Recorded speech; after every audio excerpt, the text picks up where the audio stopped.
Have you been thinking about putting together a crowdfunding campaign, but don't know the steps necessary to make it successful?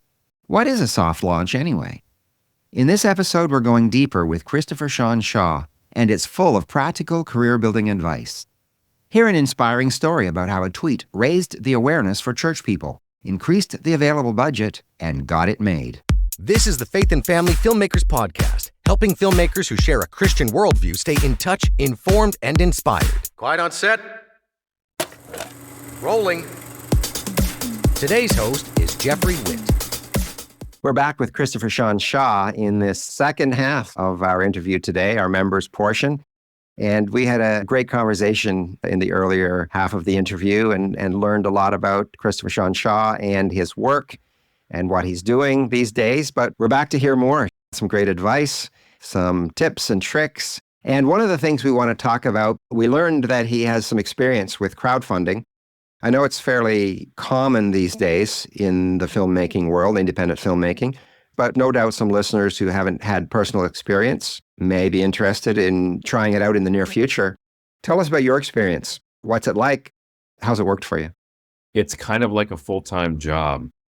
Yeah. So I don't know if this misnomer is still out there around crowdfunding, but I think there at least used to be this idea that, hey, if I get a crowdfunding campaign up, I'll raise the money. Oh, no. I mean, does that ever happen? Of course, maybe 0.01% of the time or something that might happen, but you need to get eyeballs on it. So there are some tips and tricks I've learned along the way, and some of it's through research and other is just stuff I sort of learned on my own. So there's a whole strategy to crowdfunding that I haven't even followed to the T yet myself in all the ventures I've done with crowdfunding. But they really say that you want to have a good solid 6 months of prep leading up to the launch of the crowdfunding. And wow. Yeah, for multiple reasons. Here's one of the reasons. There's something called a soft launch and a hard launch.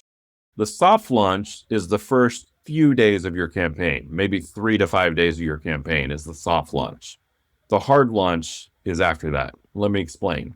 Part of, not the only thing you're doing, but part of during that 6-month ramp up to the launch date is you're reaching out to individual select people, asking them for a pledge to participate in the soft launch. Okay. Because what so many people do is they'll launch a crowdfunding campaign and be like, here it is.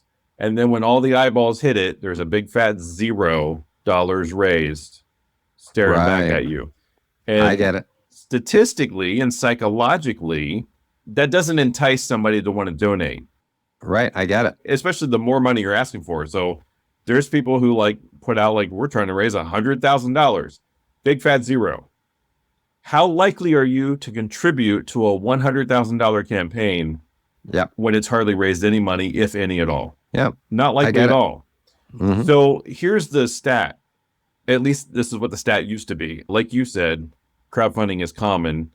Back when it first started, it was kind of a novelty and people were it kind of had a buzz around it and you got a crowdfunding campaign.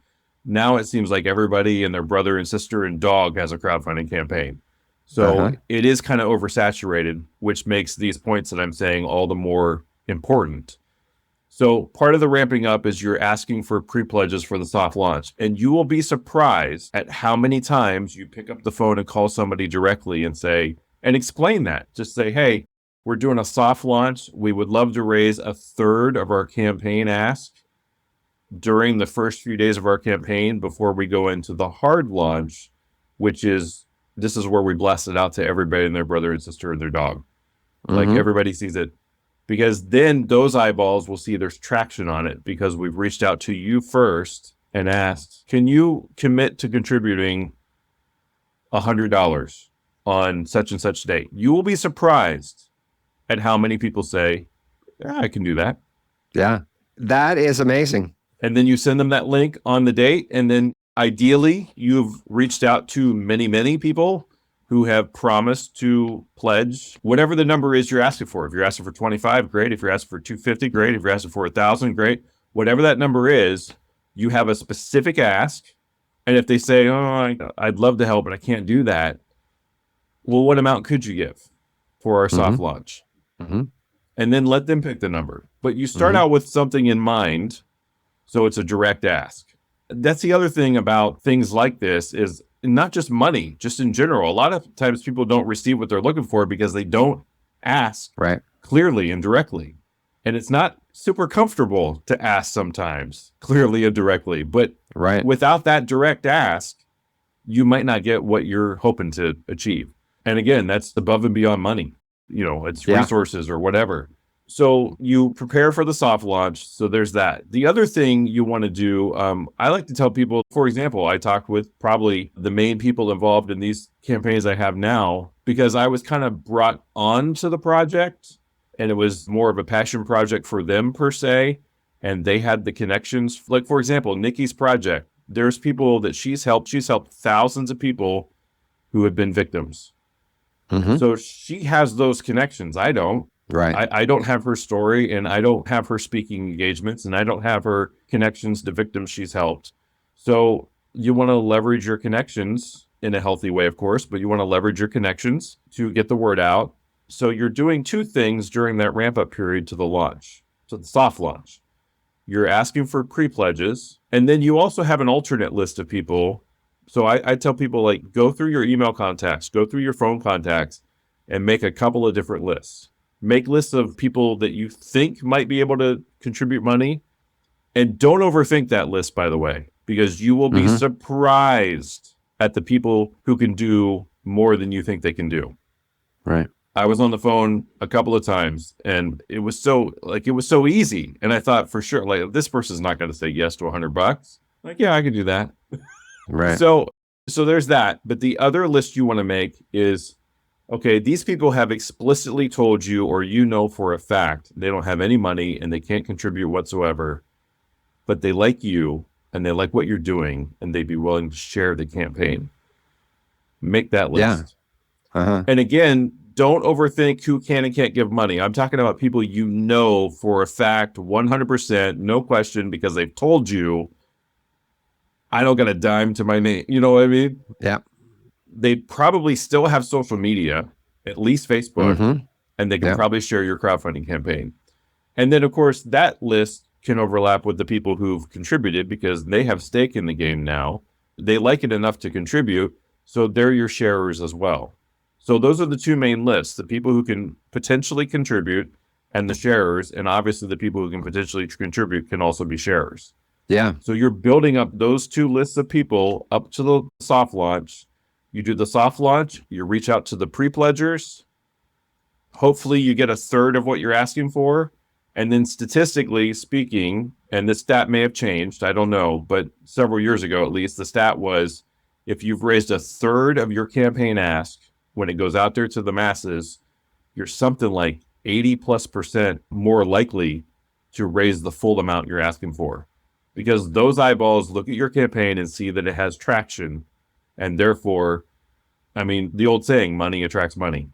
So that's a huge tip. Just like it takes a village to make a film, like practically speaking, to like be on set and make the film and post-production and all that, you kind of need an army surrounding you in the crowdfunding phase. So build that army. Don't rely on just yourself. If you rely on just yourself, it'll be a full-time job. Really good tips. One more tip, real quick, and I'm not kidding when I say this. I've raised more individual chunks of money crowdfunding doing what I'm about to tell you right now. Like, you'll be amazed at how much this works.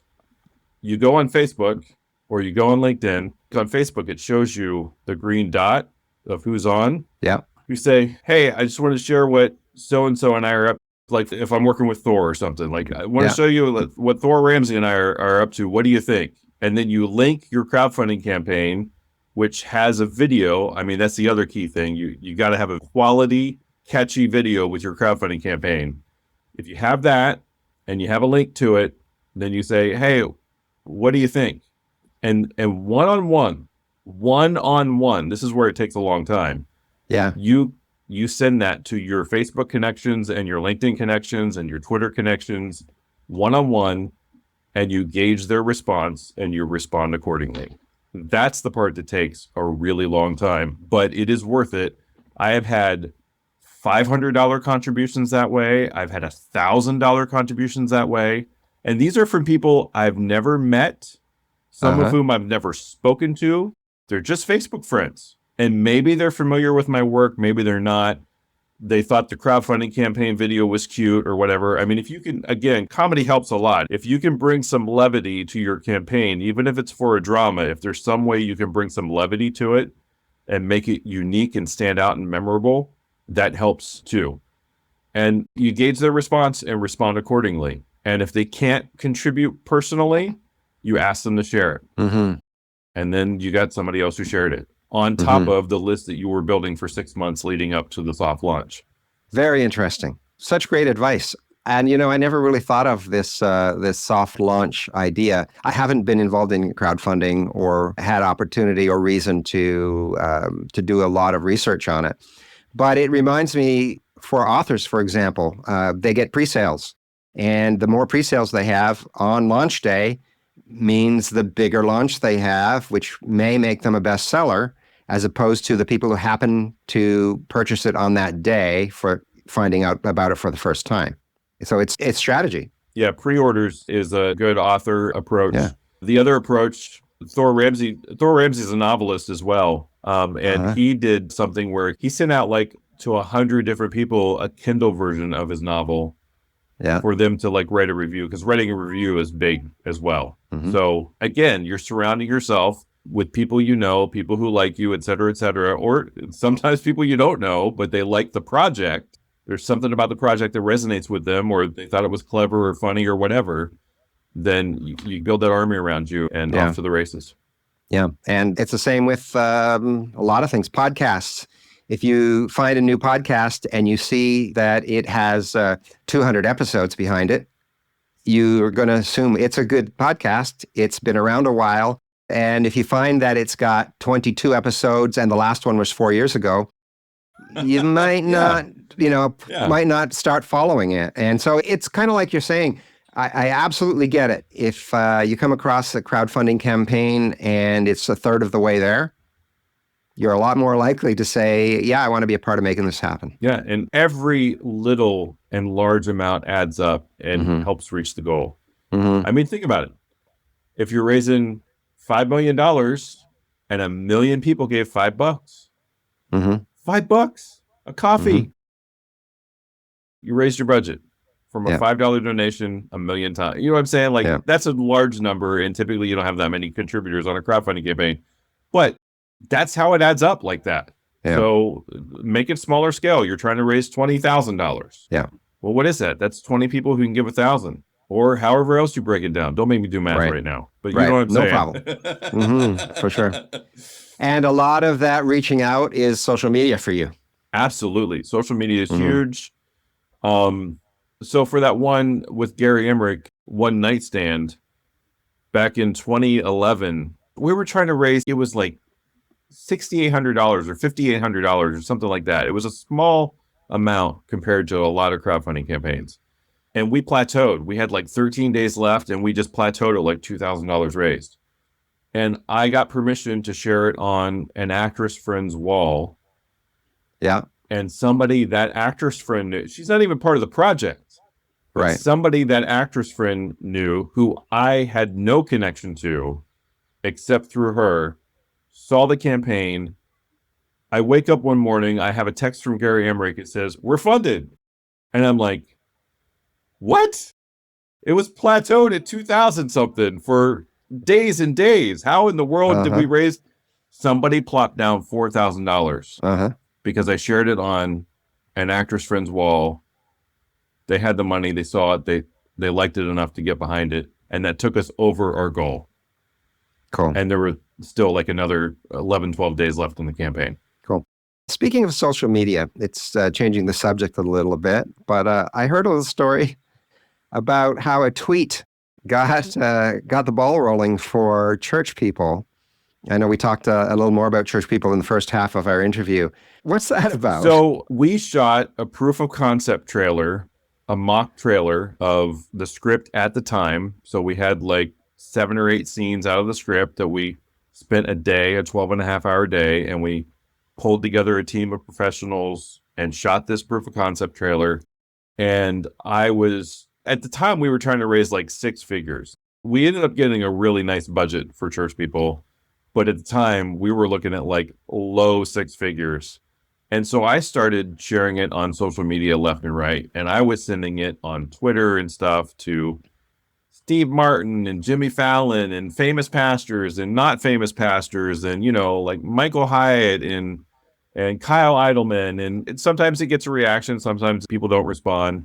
But like Michael Hyatt liked it. Kyle Idleman was like, I'd see that. And I was just trying to get the proof of concept out there. And I was trying to connect with people on social media, like who might possibly be able to get it funded. Yeah. And one of the people I tweeted was Stephen Baldwin. And I kid you not, I think it was less than an hour. He replies back, who do I speak with directly to see how I can best support your vision for this project? Wow. And I think it was the next morning, I'm reading an email from Stephen Baldwin that basically said, I've been looking for filmmakers with the right comic sensibility to do something just like this. That turned into a phone meeting. That turned into an in-person meeting for about 3 hours in 2013. And 3.5 years later, cameras were rolling on a fully funded feature film. And it wasn't 6 figures. Cool. So very interesting story. You never know who's going to see it. And there's all kinds of stories of like, the guy who went on to direct the Shazam movies. He had a viral video. I think it was like a short, like a 5-minute short or something. It went viral. And then he got known for doing horror and he got to do some feature horrors. And then fast forward a few years or however long it was, and he's directing Shazam and the second Shazam. I mean, like that kind of stuff happens. Yeah. Again, people don't know you exist if they don't know you exist, and they don't know your work if they don't know your work. So show them your work. Networking. I mean, social media, what you're talking about is networking, but what about in-person networking? In-person network is fabulous and crucial. I mean, really, it's who you know. And I'm not even talking nepotism. It's who you know. I think one of your guests I heard was talking about that. It's like, yes, who you know and how they know you.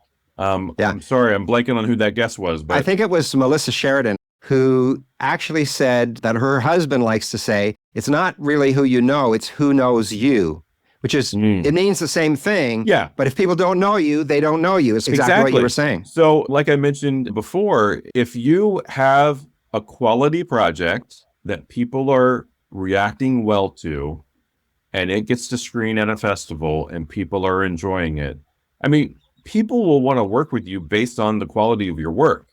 Whether they know you or not. I got to find out who's behind that, kind of a thing. And if you can be there in person, I mean, here's a classic example. So the film festival that I actually met Melissa Sheridan at was the Beyond Entertainment Family Film Festival in Florida. Yeah. Scott Michael Brandon. Yeah, we were there last year. That's where we saw your 2 shorts. Okay. Birthday Brash and Zoom Time. Zoom Time, yeah. So the year before that, I was a speaker there. Okay. And did a workshop, was on a panel. Bob Sines was there too. That was cool. We got to do a Q&A about church people because they also screen church people in one of the rooms. So at that festival, I got to meet in person for the first time, even though we've been connected on social media for several years, Joshua K. Carpenter, who is a distributor. And we went out to dinner with a group of people, but like he was there and we went out to dinner. We hit it off. We went out to dinner like a couple of nights. And as a result of being there in person, we started brainstorming ideas for 2 different features. One of which didn't really take off. We didn't get to the writing stage of it. But the other of which, we got to the writing stage and we started mapping out something. It kind of fizzled in recent times. But my point is this. Had I not been there in person, I wouldn't have met Joshua K. Carpenter in person. That's right. I wouldn't have met Scott Michael Brandon, who invited me out there in person, And those are valuable connections to have. Joshua is a distributor. Scott's a writer. Those are 2 great people to know, Yeah. And Joshua's mantra is you want to have a distributor on board with your project from the beginning as opposed to when it's all done, because they know where the project's going to land They're the distributor. And they can tell you, if you changed this, it can go this much further. And if you don't know that before you make the film, yes, you can't do anything about it. So we had several Zoom calls where we're writing the script, and he would like, so-and-so's not going to like it if you use that word there. Mm-hmm. Can we tweak that? Like, he knows the output. He knows where it's going to go. And he has relationships with those people, and he knows what they're going to cringe at, and he knows what, so that's a valuable relationship to know. But my point is I wouldn't have ventured on pursuing projects with or anything, those two people specifically, if I hadn't been there in person and those conversations hadn't transpired the way that they did and going out to eat and brainstorming ideas.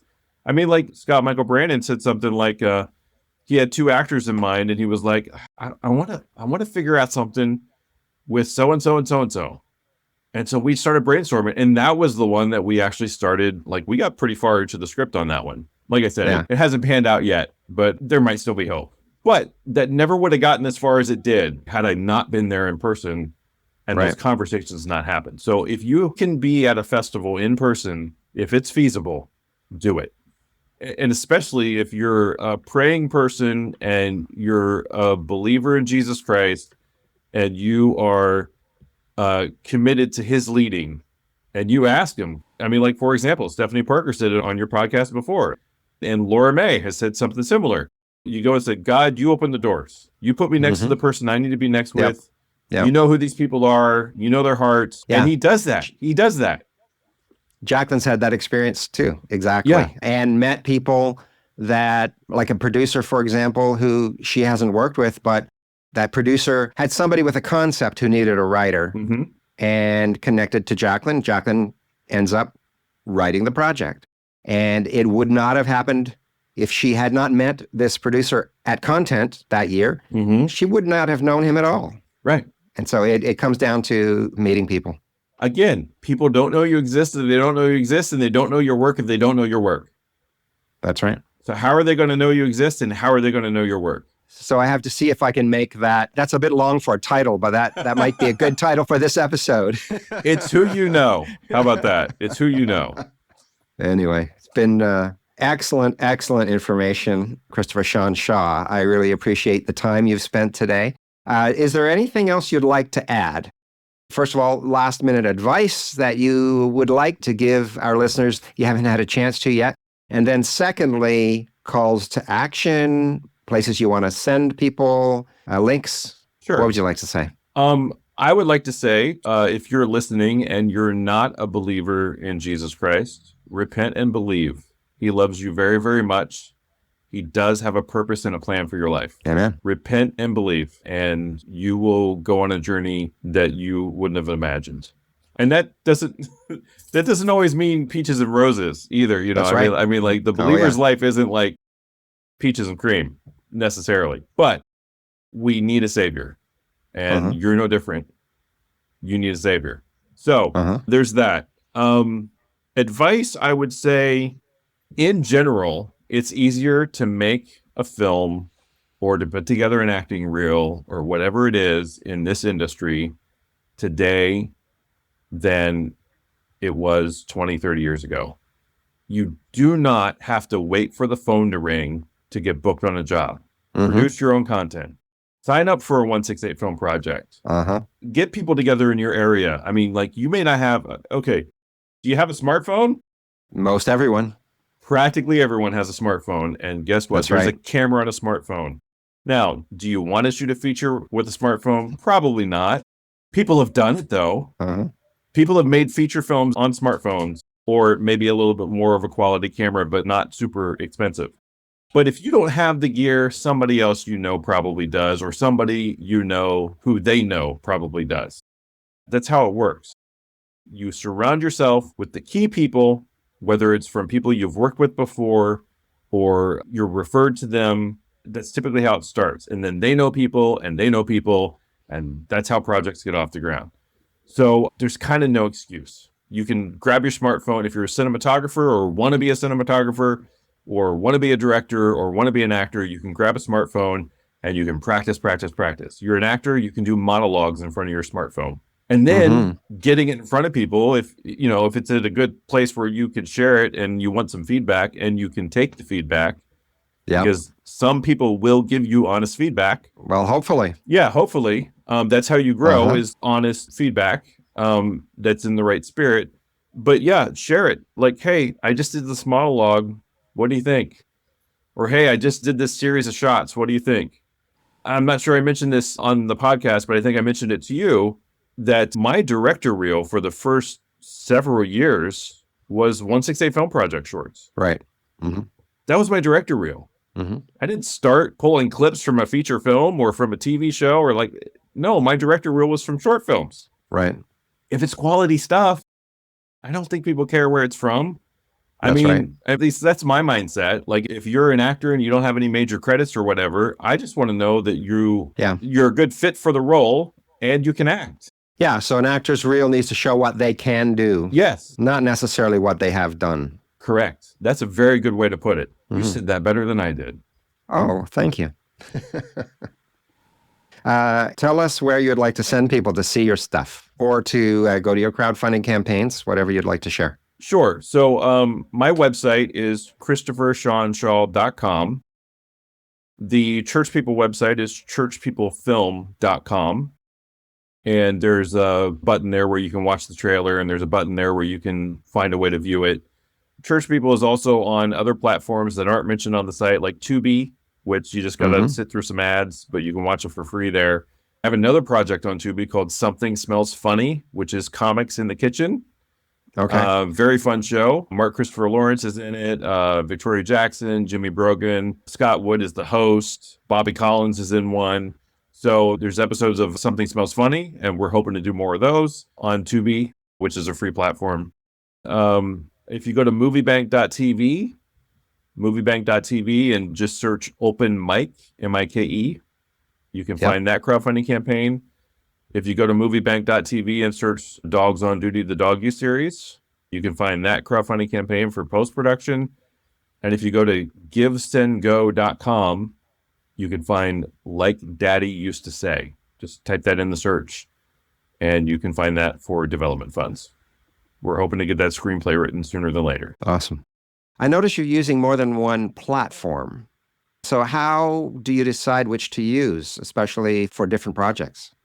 It's a conversation with whoever's involved with the project, basically. I mean, there's different pros and cons to different ones. The cool thing about moviebank.tv is it's affiliated with Christian Ministry Alliance. So that makes it a 501c3 nonprofit umbrella, so to speak. And so when you contribute to a 501c3 nonprofit, it's a tax write-off. Right. That would have been important to say. Well, you just did. Yeah. So when you contribute to moviebank.tv crowdfunding campaigns, those are 501c3 nonprofits, and you get a tax write-off. With the givesendgo.com, because it's a ministry, star ministry that Nikki Rowe-Cross has with Like Daddy Used to Say, that's the reason you get the 501c3 tax write-off for that one. Okay. Not from Give, Send, Go directly. It's correct. It's because it's a ministry that signed up under Give, Send, Go. Yes. So got it. But if you do a crowdfunding campaign with moviebank.tv, because of their affiliation with Christian Ministry Alliance, it's a 501c3 nonprofit organization. It's called a fiscal sponsorship. So if you have a fiscal sponsor, that means the people who donate to you can get a tax write-off for their donation. Good information. And I wasn't aware of that. I'm glad I asked. I'm glad you asked too. That completely escaped my mind. Well, thank you so much for your time today, Christopher. Thank you. And I'm actually hoping that we run across each other in person, as we've been talking about. Maybe sometime this year. We'll be going to content, I know. I don't know if you have plans this year for content. Unfortunately, I don't have any plans for festivals this year off the top of my head. I would love to, though. I would love to get to content and ICVM and NRB. And I mean, I'd love to. Yeah. It's just, it's the filmmakers F word. Funding. Yeah, there's a list that we'd like to go to as well. And obviously for us, and being fairly new in our business, our podcast, our screenwriting academy, getting known is critical. And we were just at Christian Worldview Film Festival, and it was absolutely, it was incredible for the connections that we made Yeah. and the actual business that came out of it. But yet we are unable to go to all of them. And so it's just 2 this year. But I want to comment on something with you and going to Christian Worldview. You like set up shop there and did interviews, right? Yeah, I did as many as I was able to edit while also, participating in the festival. Right. But my point is, you didn't just go and sit in the crowd. You went and you got your platform out there because you had people on your podcast at the film festival. That's fantastic. Correct. So talk about top of mind, word of mouth. You didn't just go and sit and, oh, that's a good film. That's a good film. And all right, bye. No, you did something there. You engaged. Commend you for that. And that's a classic example of what your listeners can take out of that commendation. Apply it to themselves in one way or another. Apply it. Yeah. Ask God to guide your steps and ask God for creative ways that you can get in front of the people you need to get in front of. For whatever reason, you need to be in front of them. Yeah. Awesome. Well, thanks again, Christopher Shawn Shaw. It's been great. Thank you so much. I really appreciate you having me, and God bless you and Jacqueline and your audience. And you and your work. Thank you. Amen. Thanks for listening to the Faith and Family Filmmakers podcast. If you would like email reminders about newly released episodes and more, please sign up at faffpodcast.com/email. That's faffpodcast.com/email. Bringing filmmakers together for faith and family. That's a wrap.